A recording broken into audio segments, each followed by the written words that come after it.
Hey, it's MK, and I am back with another color craze combination for you guys today. I absolutely love this color combination, but I am mixing it with the Mixed Media Frenzy YouTube Hop at the end of the month. Here is the layout that I will be lifting for the Mixed Media Hop, and I picked out a few supplies, a medium-sized doily. I made a frame-ish on my computer, so that way I could kind of represent the little circle, but my photo, there was no way I could cut it in a circle. I'm also going to be using these Wishing Bubbles by 49 and Market. I have picked out a few things. I couldn't wrap my head around all the white space in this layout, so I had a hard time picking out what I was going to use. I also picked out a few things that were going to replace what was in the layout originally. So she used a bunch of leaves, so I picked out some swirly circles. I also picked out a bunch of little flowers and a couple medium flowers as well from this by the Well for God, I think is what it's called. And then the teeny tiny little flowers that I just showed were a gift from a friend of mine overseas. So I love sprinkling them on all of my layouts. I'm going to be sad when they're finally gone. So these are the other flowers that I had picked out. Those charms that I just showed you were uber super old, Stampin' Up! Little, I think they were called filigree charms or something like that. And then I chose some close to my heart brads to go in the center. I also have these Tuxedo and Tiara Alphas. I just used the white side of them for my title. And here is my title. It's kind of sort of a short joke. I also have my fan going because the sun was just heating up my room like crazy. But between these three girls, well, these two girls and myself, the short walk is kind of an inside joke, and I just wanted to have fun documenting it. But I also wanted the layout to represent how beautiful these two ladies are to me. And so I thought this delicate sketch, or I should say inspiration layout, what was absolutely perfect for me to basically tell my story with these gals. Now I have to tell you that this yellow was not, it was not as dark as I was expecting it to be. I wanted it to be like a honey yellow, and the name of it is Wild Honey. And so when I originally picked it out and based off of my swatch, it was dark. So I'm not sure if it oxidized right on the page. And so that way I didn't get my darkness right away. I wasn't sure exactly what happened, but it wasn't what I wanted it to do. But I went with it. I thought, you know what? It's just going to be an accent color. It's barely going to be seen. It'll be okay. It really will. I'm happy with the other two colors. I'm really happy with the carved pumpkin yellow or orange.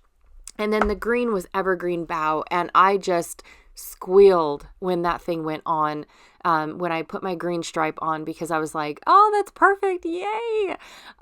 Because I felt like it really matched. And I just broke my paintbrush. Go me. So that's just the story of my life. But they were like $3 paintbrushes, so I'm not too like hurt or anything like that. I'll be okay. I also have this packaging from a stamp set that I tried to use on another layout, and it did not make it because it was just too white. And I thought, you know what? Why not? I don't have a mat, and I don't know what to put on a mat because there's so much white and so much blank space within this layout. I completely struggled with it, you guys. I'm not going to lie. It was just too much white space for me. But I'm going to make it work. I'm going to go with it. And so far, I absolutely love the colors. The colors were perfect for my photo. And I think what I was struggling for is because I have the mindset of being in autumn, and these colors aren't autumny colors to me, even though I was trying to make them. I was going more for the both ends of the spectrum, so the dark orange and the dark, I don't know, aqua, teal, misty, dusty. I don't know what color that was, honestly. But I was trying to go for there instead of staying in the center and being pastel-y. So I wasn't really sure. I was failing miserably. And it wasn't until I was editing my video when I realized that my stripes, especially the orange and the yellow, don't match anything that I picked out to put on this layout. Awesome sauce. But that's okay. I'm going to go for it. My swirly gigs were pre-cut from way back. I couldn't even tell you when. And so the peachy color was just not right. It was going to drive me nuts. So I took my same carved pumpkin and basically just inked the colors.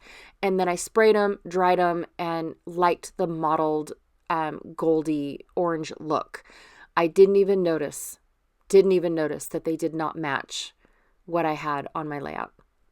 None whatsoever. So I went ahead and just stuck with the 3 larger circles. I was going to intermix the large and the small, but then I thought, oh, that's just too much. I can't do it. There won't be any room for the flowers.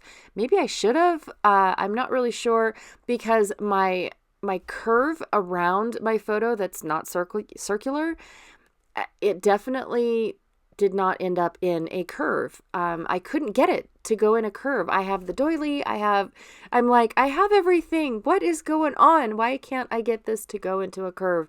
I have no idea. But I'm going to go for it. I'm going to try and just keep moving on and go. And I was like, you know what? I know what I want it to look like. So if it doesn't look like that cute little curve in the layout, I'm going to be okay with that, because I know what I want it to look like.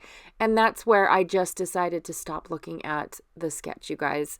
I think it was the curve. I think it was the fact that now their photo is not circular. Their photo is actually square, but the circular elements that they used in the layout makes the photo look circular, which I thought was pretty cool. And I tried to just get that arch going around my photo, and the more I tried, the worse it got. It was a square. I'm sorry. I can't do it. But I'm going to go with it. It's mine, right? And I love it.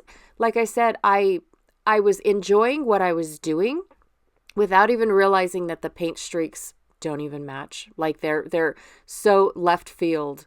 I just didn't even notice until I was editing. And it's like, wow, those paint streaks don't even look like they belong there. But I love the rest of the layout, so we'll just pretend they don't exist and go with the rest of the layout. That's just me.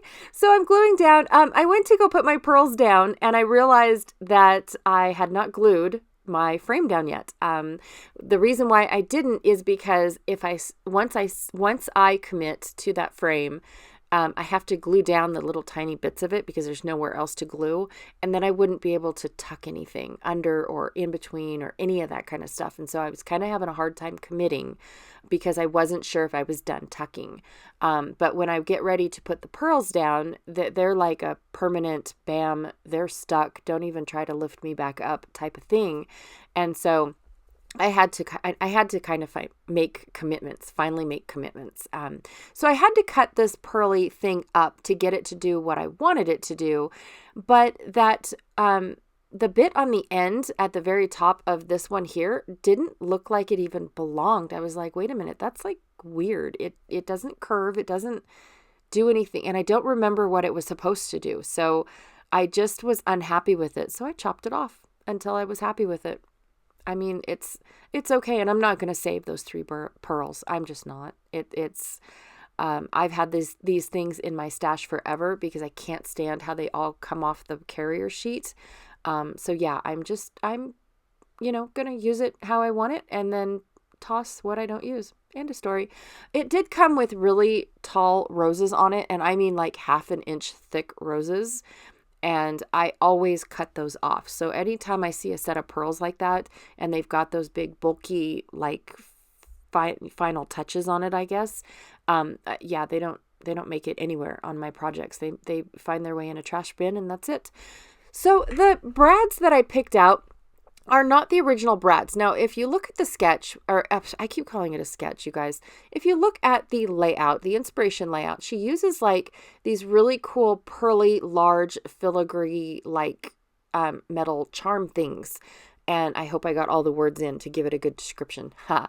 Anyways, and they were the same color. They were metal on the outside, like a silvery, antique silver, and then a color on the inside. Well, mine came with the same color on the inside as it is on the outside. And so I thought, oh, I'll change up the color because I've got, a gazillion brads that I never use. So yeah, I'll do that. So when I went to go do that, the brads that I picked out larger brads for the larger filigrees, and they were too big. The pegs wouldn't fit in the hole. And so I didn't really have a whole lot of wiggle room to work with, but I got it to work, and I absolutely love it. I love that that metal addition to these little clusters. And then I just decided to put my title on because I didn't want to add my tiny little flowers, these gorgeous flowers, you guys. They're from Sweden, a cute little scrapbook store in Sweden. And I just love adding them to my layouts. They're just gorgeous. They're just my color. I mean, they make me happy. And I can't thank Karina enough for them. They're just adorable little flowers. So anywho, I wanted to put my title on first before I started sprinkling these flowers everywhere because I wasn't sure if I was going to add any by the title. Well, I kind of stayed away from the title because the layout, I keep calling it a sketch, the layout doesn't have anything next to the title. And my title was actually almost the same color as these little flowers. I really wanted to put some color on this because, like I said, the blank space in this layout is driving me insane. But I go with it. I concentrate on my curve around the photo, which is not a curve, and try to get things going. So I've had these wishing bubbles for quite a while. And I decided I didn't want the large ones. I just wanted kind of like enamel dots, but I loved the fact that they matched my color scheme that I had going on, minus the 3 stripes that I put in the back. Please ignore those because I am. They just don't go. But they wouldn't come off the carrier sheet. So I would peel the enamel portion off, but the color portion would stay on, or the sticker or whatever was on the other side. They just weren't coming off. So I just went with it and did what I did and stuck what little I could on the page and thought, you know what, that's perfect. They're a great addition and they're going to blend in with all the sprinkles that I'm going to add. So the sprinkle that I just added was a Tim Holtz mica mist, and it is called Antiqued Bronze. And I just love how orangey it made my colors. Minus my 3 stripes. I love this layout, but the 3 stripes are nowhere near the color scheme. But I do like the addition. I love how this layout came out. I love everything about it. I think it represents these ladies absolutely beautifully. I absolutely enjoyed our short walk. I will tell you about it later. But be sure to join or check out Janet, who is also joining me with Color Craze. I believe she's also joining me with the Mixed Media YouTube hop as well. The Mixed Media Frenzy YouTube hop, sorry. All the links will be down below with everyone else that is playing along in the hop that I catch. Some people play on the hop a couple days after, and so I miss those gals. But we do have a Facebook group, so if you want to check out the Facebook group, everybody's links, everybody's cases of this layout are all in there, and it's amazing. Plus the few months back too. So check it out, and I'll have that link down below as well. All right, thank you so much, and I will check you guys all later. Bye.